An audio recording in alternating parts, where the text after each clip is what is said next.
जय हिंद दोस्तों, Rathore IAS academy में आपका स्वागत है। डियर फ्रेंड्स, आज हम कुछ महत्वपूर्ण तथ्य संग्रह देखेंगे जो यूपीएससी और पीसीएस और बहुत सारे एग्जामों के पॉइंट ऑफ व्यू से बहुत ही इम्पोर्टेंट हो जाता है। तो हमें कुछ ऐसे तथ्य भी जानना बहुत जरूरी होता है जो हमारे एग्जाम के दृष्टि से बहुत इम्पोर्टेंट हो जाता है। तो आइए हम देखते हैं कि क्या ये तथ्य है, इसके बारे में हम देखेंगे। तो पहले हम चलते हैं भारतीय इतिहास एवं संस्कृति के बारे में कुछ तथ्य हम देखते हैं जो हमारे प्री के एग्जाम के दृष्टिकोण से बहुत महत्वपूर्ण हो जाते हैं। जैसे हम पहले देखते हैं कि संगम साहित्य का मुख्य विषय क्या था। दोस्तों, संगम साहित्य का मुख्य विषय युद्ध और प्रेम।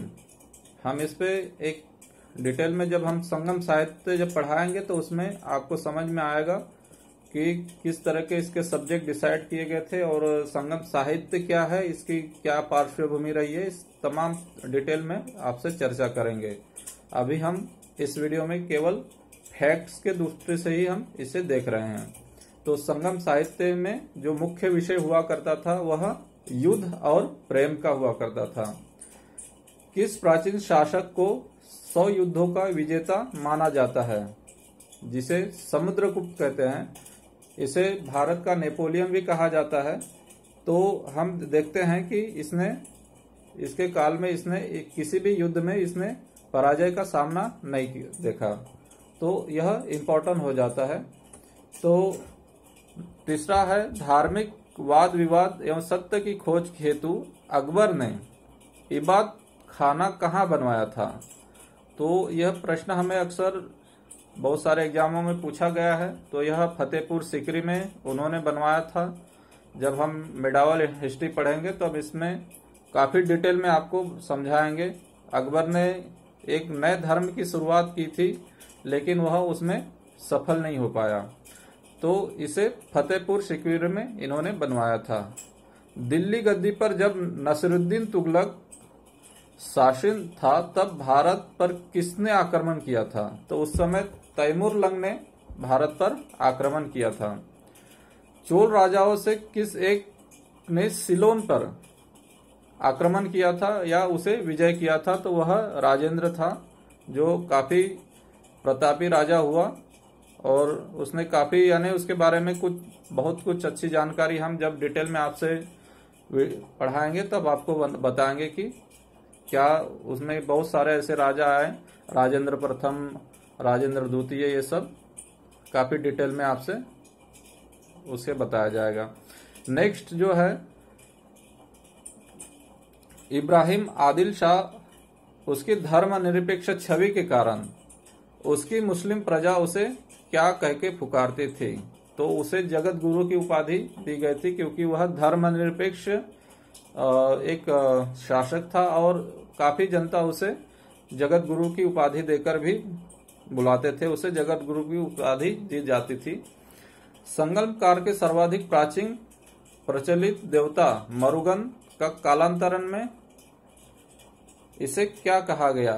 तो इसने सुब्रमण्यम स्वामी भी कहा करके बुलाया जाता है। काफी प्रसिद्ध देवता हैं साउथ के और ये जो जाने जाते हैं जैसे मरुगन स्वामी और कार्तिकेय नाम से भी जाने जाते हैं और इनकी साल में एक बार पूजा की जाती है। तो यह भी एक इम्पोर्टेंट फैक्ट्स हो जाता है हमारे लिए। नेक्स्ट है गुप्त काल में मंदिर कला के सर्वोत्कृष्ट उदाहरण के रूप में किस मंदिर का नाम लिया जाता है। तो यह दशावतार मंदिर लिया जाता है जो देवगढ़ का मंदिर है। नेक्स्ट है गुप्तकालीन ग्रंथ पंचतंत्र गणना विश्व सर्वाधिक प्रचलित ग्रंथ बाइबल के बाद दूसरे स्थान पर की जाती है। पंचतंत्र किसकी कृति है। तो यह विष्णु शर्मा जी की कृति है। हमने पढ़ा होगा कि छोटे छोटे जब स्कूलों में जब पढ़ते थे तब पंचतंत्र की कहानियां पढ़ाई जाती थी। तो यह बहुत इंपॉर्टेंट हो जाता है विष्णु शर्मा जी। आइए कुछ राष्ट्रीय आंदोलन से जुड़े हुए कुछ फैक्ट देखते हैं। बंकिम चंद्र चटर्जी द्वारा लिखा गया जो आनंद मठ था वह उसका विषय क्या था, तो वह विषय सन्यासी विद्रोह पर उन्होंने यह किताब लिखी थी, आनंद मठ, जो सन्यासी विद्रोह पर लिखी गई थी। नेक्स्ट है वर्नाकुलर प्रेस एक्ट के बारे में कौन सा समाचार पत्र रातों रात बंगाली की जगह अंग्रेजी में छपने लगा था, तो यह अमृत बाजार पत्रिका, आप इसे ध्यान में रखिए, अमृत बाजार पत्रिका यह छपने लगा था। नेक्स्ट जो आता है 1911 के दिल्ली दरबार में जो दरबार लगा था, दिल्ली दरबार, उसके वायसराय कौन थे उस समय, तो लॉर्ड हार्डिंग द्वितीय, यह हमें ध्यान में रखिए, एक फैक्ट के रूप में बहुत इंपॉर्टेंट है कि लॉर्ड द्वितीय उस समय वायसराय थे। कौन सा गीत 1905 में स्वदेशी आंदोलन को सर्वाधिक लोकप्रिय था, तो उस समय आमार सोनार बांग्ला, यह गीत सर्वाधिक लोकप्रिय हुआ था। और इसमें जो था कि ये काफी क्रांतिकारी रहा और आज भी बांग्लादेश का यह एक राष्ट्रीय एंथम के रूप में गाया जाता है, आमार सोनार बांग्ला, तो यह भी फैक्ट बहुत जरूरी हो जाता है। 1929 में लिंडसे आयोग का गठन का उद्देश्य क्या था, तो यह मिशनरियों द्वारा शिक्षा जो दी जाती थी, उनकी धार्मिक शिक्षा जो होती थी, उसके विकास के लिए यह आयोग गठित किया गया था। मुस्लिम लीग ने मुक्ति दिवस कब मनाया, तो यह 22 दिसंबर 1939 को इन्होंने मुक्ति दिवस के रूप में मनाया था। जैसे हम देखते हैं कि लीग की भूमिका भारत से अलग होने के लिए 1939 के बाद जो उसकी गतिविधियां थी वो तीव्र हो गई थी। गांधी जी द्वारा अहमदाबाद में साबरमती आश्रम की स्थापना जो की गई थी 1916 में की गई थी। किस मुस्लिम सुधारक ने हिंदुस्तान को दारुल हर्ब, काफिरों का देश से दारुल इस्लाम बनने का आह्वान किया, तो यह थे शाह अब्दुल्ला अजीज। नेक्स्ट है 19वां नंबर है मैक्सवेल बूमफील्ड जांच समिति संबंध किस आंदोलन से था, तो यह आंदोलन बारदोली आंदोलन जो हुआ था उससे संबंधित था, तो यह एक महत्वपूर्ण फैक्ट है। ईस्ट इंडिया एसोसिएशन की स्थापना कहाँ हुई थी, तो यह लंदन में की गई थी। तो यह हिस्ट्री के फैक्ट्स बहुत इंपॉर्टेंट हो जाते हैं। और नेक्स्ट जो हम देखेंगे भारतीय संविधान के ऊपर, भारतीय राज्य व्यवस्था एवं संविधान। तो संसद किसी सदन में गणपूर्ति यानी कोरम जो होता है संसद का, उसके लिए कितनी सदस्य संख्या होनी आवश्यक होती है, तो सदन का 10वां भाग यानी 10%। अगर 10% अगर सदस्य संख्या नहीं है तो सत्र नहीं होगा। तो यह बहुत इंपॉर्टेंट फैक्ट्स हमें ध्यान रखना चाहिए।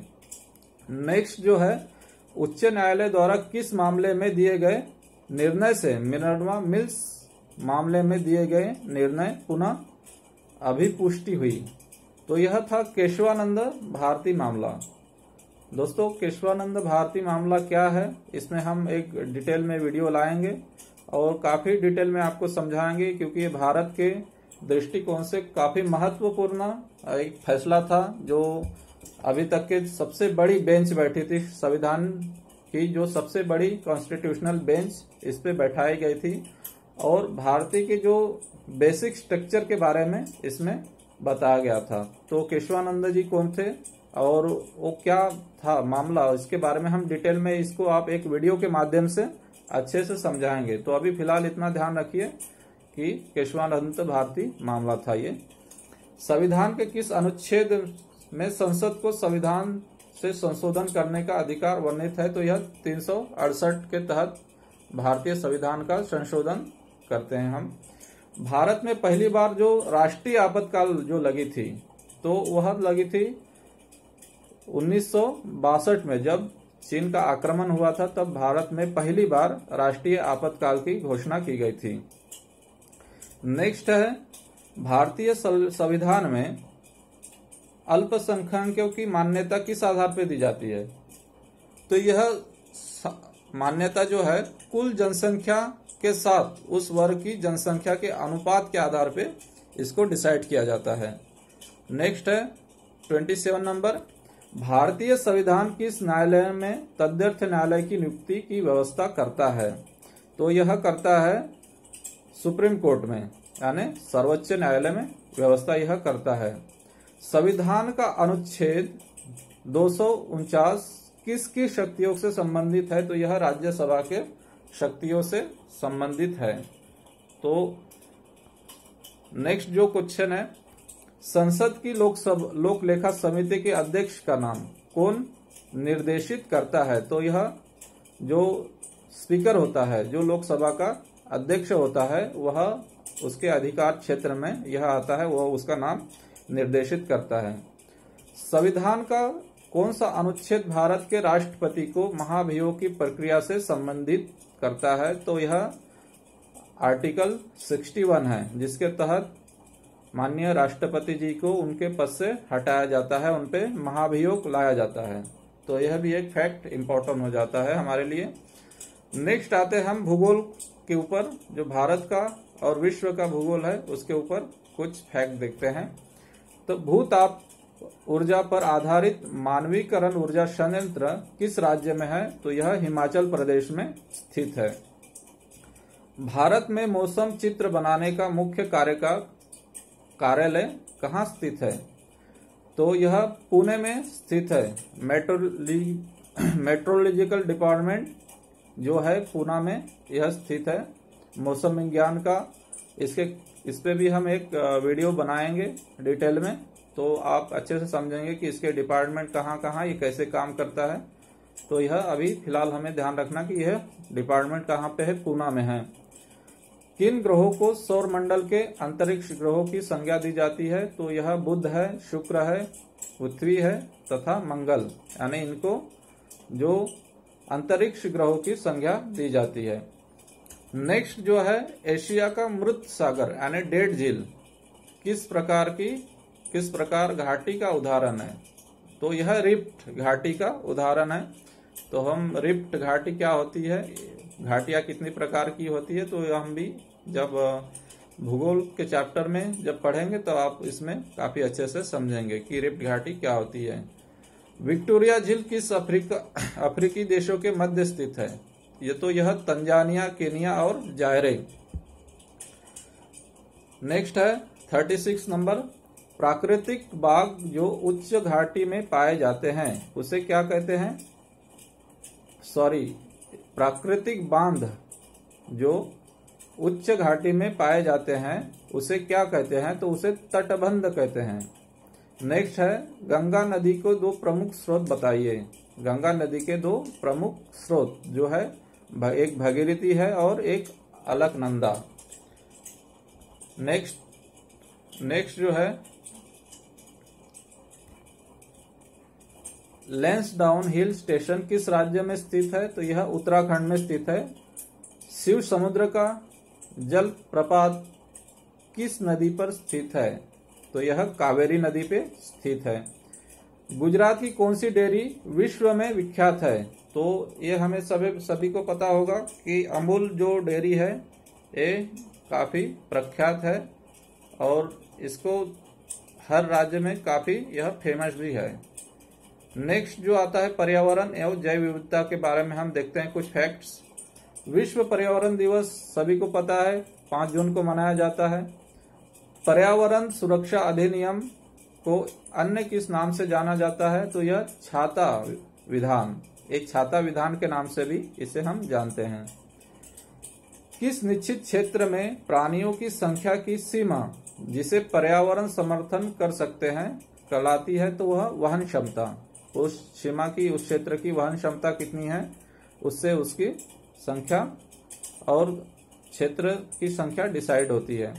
नेक्स्ट जो है, परिस्थिति असंतुलन कौन सा एक प्रमुख कारण है?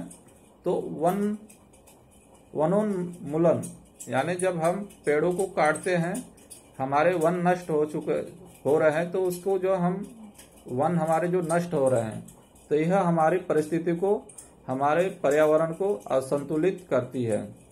तो इसे भी हम ध्यान में रखें। सर्वाधिक स्थायी पारिस्थितिक तंत्र कौन सा है? तो यह महासागर का परितंत्र सर्वाधिक स्थायी होता है। जैसे कि हम ऊंचाई भी जो नापते हैं तो हम समुद्र तल से ऊंचाई नापी जाती है, क्योंकि समुद्र का जो तल होता है, जो एकदम पारिस्थितिक तंत्र होता है, वो एक परफेक्ट होता है। तो इसी वजह से परितंत्र जो महासागर है, इसका परितंत्र एकदम स्थायी होता है।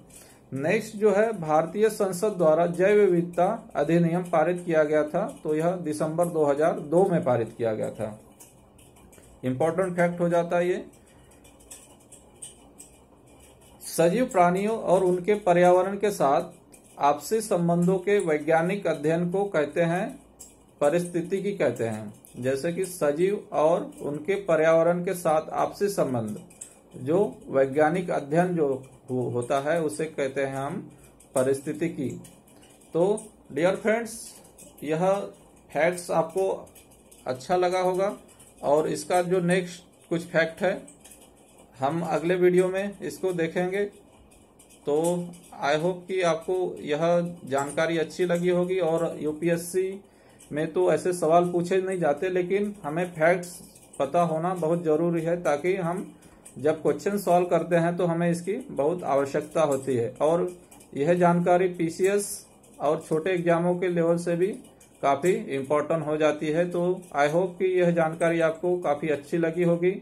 तो डियर फ्रेंड्स, आप इस चैनल पे नए हैं तो प्लीज इसको सब्सक्राइब कीजिए, बेल आइकन को भी दबाइए, और आने वाले समय में हम इसी तरह के भी वीडियो आपके सामने लाते जाएंगे। तो आज के वीडियो में इतना ही। तब तक के लिए धन्यवाद। जय हिंद।